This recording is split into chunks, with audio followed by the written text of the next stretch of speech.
Hello there, Beard here.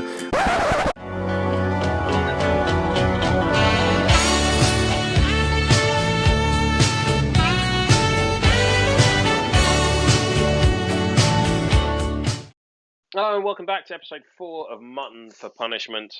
We've been going through the new Shepherds and Farmers players. So, Connor, we've gone through the 8 players that make up the Shepherds Guild, including the 2 crossover models from Bushel and Veteran. I think it's reasonable to start there, as we've not spent a great deal of time talking about them. Bushel, I know you're up on Shearer in Farmers. Bushel coming the other way. Do you think more that sort of the defense 5 and the tackle? The momentous tackle dodge on one is going to be more relevant for. Yeah, so it kind of reminds me if you're playing a guild like Engineers, which has a million different strikers, and you basically play the draft. You pick your 3 models you know you're going to play, and then when you get to the last pick, you look at the models your opponent has picked. You look at the kick receive, and you basically decide which of is 2-inch reach and shearing worth more than I'm open and close control. And I think if you were playing against like a high pressure football guild, you probably want Bushel instead of Shearer if you're receiving. But if you're kicking, or if you're playing against more of a fighty guild that has a lot of 1-inch reach models, I think you probably play Shearer. I think one thing that's very interesting is that between Shearer and Bushel, I don't think you're ever seeing a situation where you play them both. No, absolutely not. And predominantly, that one influence is the problem. Yeah, they're both Reapers. They both only bring 1 influence to the team. Now, like going through, I don't know if you've done the maths on this, but if you go through and do the box 6, that's only an 11 influence team. Like no, really? Because you've got 3 on Herder, the captain. 3 on Herder, 1 on Babe for 4. Hook and Crook bring you up to 6.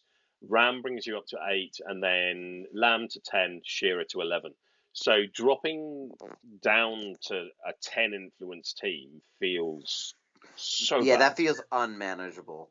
Wow, I thought it was 12. You're right. No, because Herder only brings 3. And I think that's maybe the weakness of hers that a lot of people are going to overlook, because they're just so used to captains bringing 4. And even in situations where, like Thresher, who also is he's a 3-5 model, not a 3-6. You're used to the projection of harvest markers and the amount of harvest markers that farmers just vomit onto the pitch. Well, and this is also why a lot of people play the 3 planter Thresher list. Well, 4 planter Thresher list, because you've got Peck in there as well. Although Peck doesn't really bring a harvest marker, which Babe does. Yeah, that's true.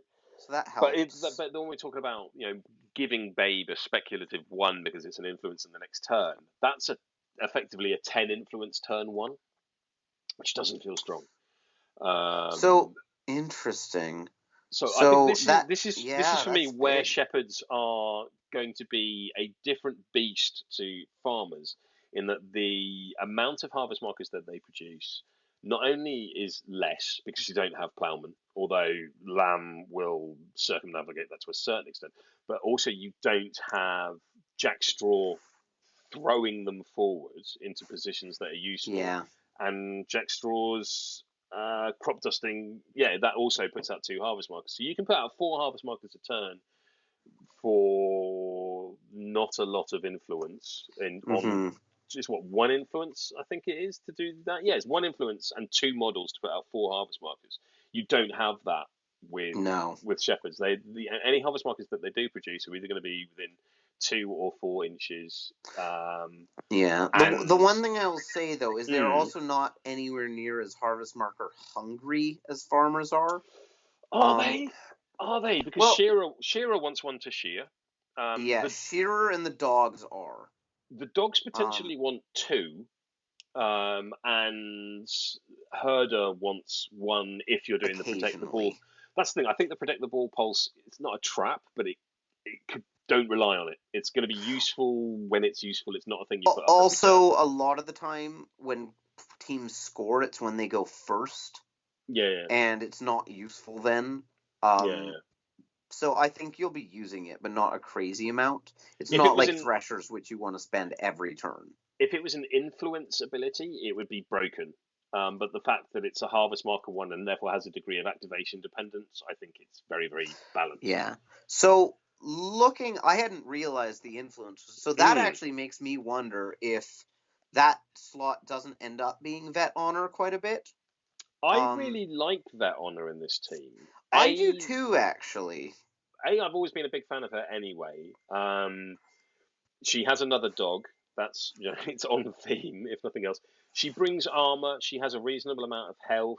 With Cockshaw, you have effectively the only anti-condition tech that the team has and that's access the to. big one. Is one of the reasons Vet Honor doesn't see play in Farmers is you have 2 better condition tech pieces in the guild already. Yes, yeah. Fields of Wheat becomes the guild's only harvest market projection because you don't have Jackstraw.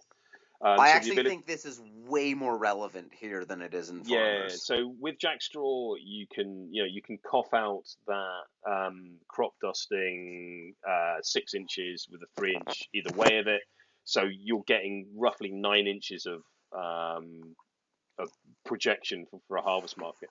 With Veteran Honor stood in the middle, you're kind of doing a similar distance. It's a bit more dependence on her positioning because, of course, Jackstraw can bounce around wherever he wants. Yeah. But with her 5-inch move, I think it's comparable. And more importantly, she's doing it for no influence, whereas Jackstraw does it for 1.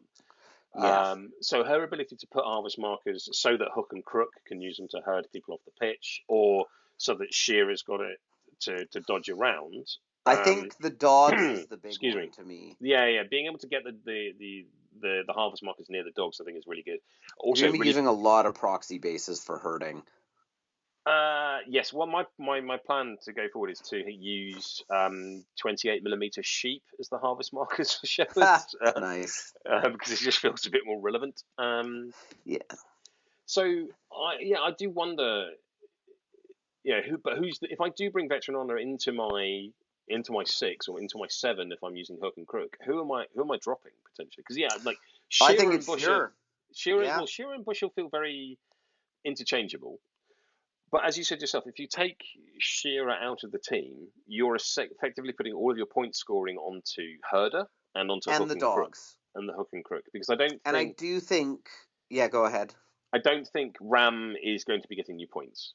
No. And I don't think Lamb is going to be getting you points. And this comes back to kind of what I said when we originally talked about Hook and Crook, which is I think so much of where this guild ends up is going to be on their backs. Yes. Because I think it's very obvious the captain is incredibly good. It is very obvious that Lamb is a battery. It is very obvious that Ram is incredibly good, but a support piece. Yes. It's kind of fishery in that respect. And Hook and Crook are really the X factor because they are so insanely flexible. And Vet Honor only makes that more so because it allows you to reposition the harvest markers in a way that lets you get that finicky positioning down for herding to set up those crazy 6-inch off the pitch things.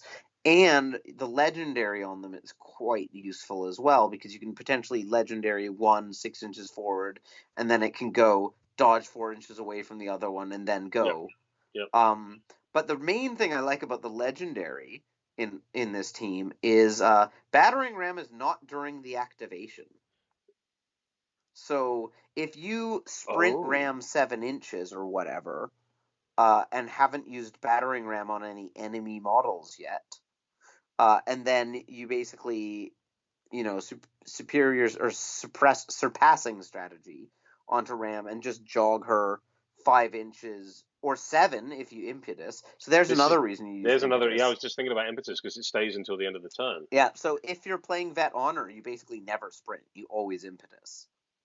That's interesting. And then you've got a 7-inch threat to just push a model 4 inches. This is growing on me. Yeah. I think the Vet Honor attack, because then also you're playing with an extra influence and an extra harvest marker. Yeah, all of which can be next turn's influence. Yeah, it is important to note, although it's an incredibly corner case situation, that Herder's legendary rest up still affects Bushel and Veteran Honor. Yes. If it doesn't trigger their punishment mechanics, they don't have one, but it will still allow you to reposition them, get back in there, to deny VP through anti-jailing tech and things along those lines. It's using having two farmers or one farmer in the team doesn't negate Herder's legendary significantly. Certainly, yes, there's going to be a lesser aspect to it, but I think I'd be very intrigued to play around with that. But to me, it definitely feels like there's a set 5. Yeah. And it's who you play in that sixth slot. Bushel, Veteran Honor, and Shearer are effectively flex pieces. I think that'd be a great place I think to start. Shearer is, he's kind of the most, which is weird because he's the newest one. He's kind of the most boring in a way. He's just very straightforward, but he's very good at what he does, which judging is by his tackle the ball with 2-inch reach or do Mom 2. Judging by his interviews in the mid to late 90s, some would often say that Shearer was quite boring. However, he did get the job done. And I'm very pleased to have seen his 300. And honor having the momentous double push on 2. Again, tack 4. This is it's crazy because it's like the captain is tack 7 and an absolute beater. But the rest of the guild is pretty low tack. Well, the more I look at Herder, and we said right at the front, she is a 6 to 8 VP model if you're winning, and she kind of has to be. That the old Thresher argument that we've heard Dom use so many times on us is if he wasn't a 3-8 kick, who would be? I think it applies more to Herder here than it ever did to Thresher. Yeah, I think what you'll do is you sacrifice the dogs a lot of the time to herd things back. To get that Furious off? No, just to basically pull a model back towards your guild so that when Herder goes into that model, you're not sacrificing Herder. Because I do feel like the key to this team is keeping Herder safe. When you're saying sacrificing, are you talking about the legendary play, or are we just talking about... yeah, sorry. I mean, just putting up, not overextending. Forward. Yeah, giving them up. You're not overextending them. Interesting. Yeah. So, I mean, overall, the guilds, to me, as I think I've said already, they look this looks to me a control team. This is a positional control team who are flexible to get their VP, predominantly aiming for a 2-2, but could flex into a 4-1. I don't think they flex into a 3-0 game, and I certainly don't think they flex into an 0-6. Not unless the opponent is actively also trying to play 3-0. Yeah. Sometimes you'll have those games where it'll be nothing, goal. And I think they're capable of that. But even then, while Shearer is an excellent snapback piece, and Herder is potentially a good snapback piece, depending on how that on my mark roll goes, I don't think they're not a snapbacky guild, if that makes sense. Yeah. I also think you'll be doing more sprinting over harvest markers versus them than you do against farmers. Harvest marker destruction against shepherds is a much more legitimate tactic than it is against. Yes, I agree with that. Mainly because of where the harvest markers are going to be. And also, if you're in a position against farmers to run over their harvest markers, they're going to get punched really hard in the face afterwards. Whereas I don't think shepherds have the same output. Yeah, if you just look through them, I mean, the captain's playbook's awesome, but other than the brilliant. Captain and Hook and Crook, both Lamb and Shearer's damage are worse than their equivalents in farmers. Well, but the big thing with Ram and Lamb is that they cap out at 3 influence. Yeah, and Lamb is 4 tack. That's the big one for me. And Honor's 4 tack. There is a lot, and Bushel's 4 tack. Yeah, and this is not a guild that has easy access to tack buffs. Mm-hmm. They basically all come from the pig dying. All crowd outs, and having 7 models on the pitch. Yes. As someone that used to love my 8 model Mortician team with BPM and Avarice and Greed, having that many abilities to move your opponents around and to get that many crowd outs is really, really strong. Which is why I think Hook and Crook having 5 long playbooks is actually to their detriment in some respects. Yes. I'd almost rather that number 4 wasn't there, because then I'm wrapping for a momentous 3 to a momentous 2. Yeah. Unless it's, I guess, the tough hide model, I guess. Yeah, I think the big thing for me is that if you think of it in terms of your output models are the dogs and herder. So you put 6 on herder, you put 4 on the dogs, and you've got 1 influence less to play with in the box 6. Yeah. And is that going on Babe so that I you think can put a hop? Yeah, I mean, It's is it either going Babe on or Ram? it's either Babe or Impetus or Guard the Flock. Yeah, That's where I that think 11th is going. Well, I mean, yeah, hopefully after turn or 1, Lamb for the heal. Like, that's the thing, is all of these planters feel like they want 1 influence, not a ton, but like but 1. hopefully after turn 1, you've got the harvest markers to be able to play with that, or at Yeah, least the goal influence to be able to play but with it. you don't even put down that many. That's the No, thing. or at least you don't put down that many that you aren't going to use. Yeah, so it is a really interesting question. Whereas if you play Honor, you're basically getting 2 additional influence. And I think that again speaks to what you should be doing. Yeah, it's interesting because I did not think that originally. And I do think some of the time you just need to play Shearer the way you need to play Bonesaw and Rats, You where need you those just 4 need VP and that the extra goal striker. influence. Yeah, Yeah. 100%. So if you're playing into you football-y teams and you play Vet Honor, the team is just too reliant on Herder. Yeah, and I think this is not a guild where you want a long game. Yeah. But I think Vet versus more fighty teams, you could potentially play Vet Honor and just be very careful with Herder if it's a team that can't just go out and assassinate her. I think you can But do with that your because counterattack and with Cocksure from Honor, not that much can. no, but I think with Hook and Crook for a diceless 6-inch push, you can effectively use Hook and Crook as Veteran Decimate, and just taxi someone 6 inches into your line before you've even rolled dice, and then. So who do you kick with? I mean, is the intention It's got to be Shearer the captain, I think. I mean, Bushel doesn't have a terrible kickoff. Yeah, 9-inch threat's pretty terrible though. Whereas Shearer's is, a bit more 14 inches really. Yeah. I wouldn't want to go with. And Herder's is 11. I wouldn't want to go with Herder purely because she's so critical. Yeah. Whereas it's kind of it's tough. I think you probably do kick with Herder into teams that don't threaten her, but you probably kick with Shearer into teams that do, which is similar to how I play guilds like a lot of the guilds with good captains, where you kick with a striker. Like Falconers are a good example. You kick with Icaros if kicking with Davana puts her at risk, but if Davana can kick without being at risk, you kick with Davana. Are you kicking with the intention of an immediate goal, or are you kicking with the intention of putting it out wide? No, I think if you kick with Herder, you don't take the goal. Yeah, you're kicking to the flanks to slow their turn 1. Yeah, you basically, if you kick with Herder, you basically are doing it so she gets to spend 6 influence. And if you're receiving, are you going with a final activation goal with Shearer or Bushel? Yeah. So the intention really is just to set up for that final activation goal. Yeah.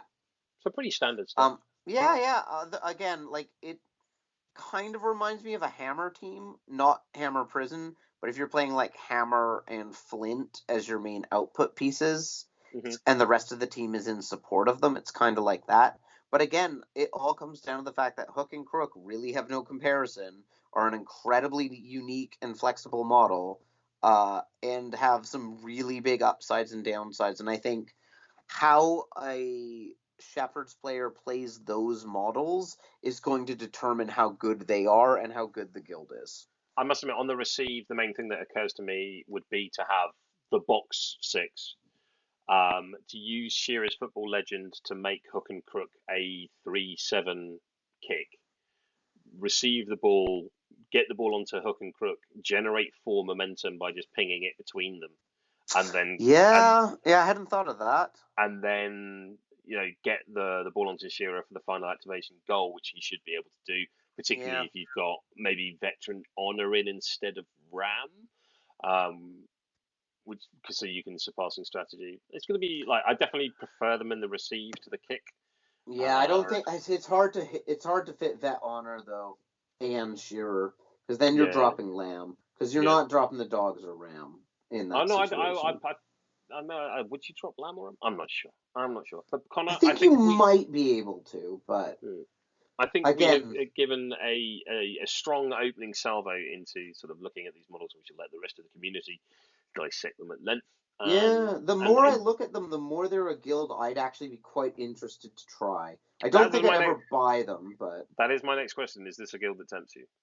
Yeah, I mean, Farmers have been one of the guilds I've been least interested in the history of Guild Ball. But Herder, the jank is real, man. Like, like On My Mark always feels bad when you buy it. But when it sets up a winning goal from nowhere, it's pretty good. Momentous push dodge. So Herder is very good at pulling things back towards you as well. And with 2-inch reach, you can, stay pretty far away and safely pull someone back.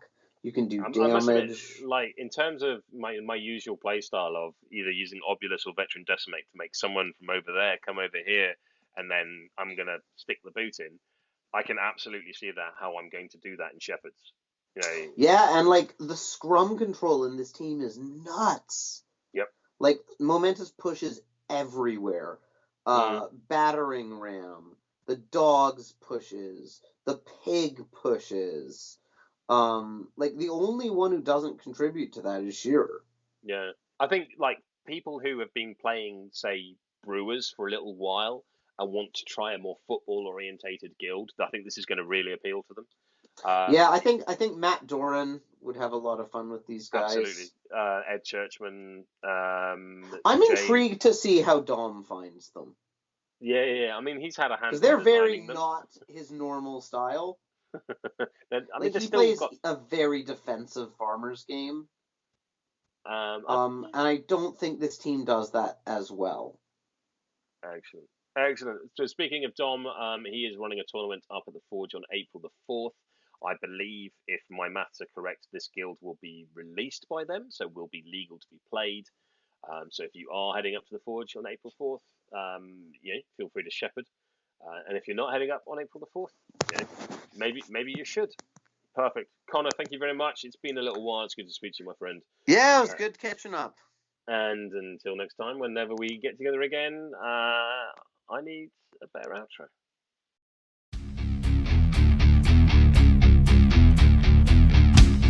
Oh my God. Becky, look at his beard. It's just so weird.